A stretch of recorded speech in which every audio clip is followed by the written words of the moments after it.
Hey, what's going on, guys? Average Tech Guy here, and today we are back in the studio and we are getting a first look at the model phone for the Galaxy S10 Plus. Now, a few features that I want to point out. This is the S10 Plus, not the S10, not the S10 Lite. This is the bigger version. And what I want to show you guys basically is some of the main or the key features that this phone is going to have. Now, we noticed on the back that Samsung has already told us about these three cameras. You get 1, 2, 3 cameras. You get a flash. If you turn to the side, now from the side view, all you have over here is this power button. That's all you get.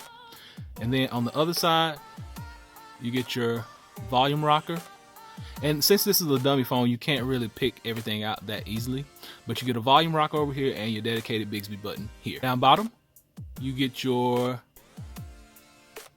headphone jack, charging cable, and your speaker and microphone ports. That is all located down bottom. And up top, you get your SIM tray and another microphone slot up top. We know that this phone is sporting a 6.1-inch screen. Not quite sure about battery life as of yet. We'll find out more about this. I'm getting it all smudged up. But remember, this is a dummy model. I just wanted to give you guys a first look, since I did have one in hand, just to show you what it looks like and how it's going to present. So until next time, be sure and give me that thumbs up. Be sure and subscribe. Average Tech Guy out. Peace.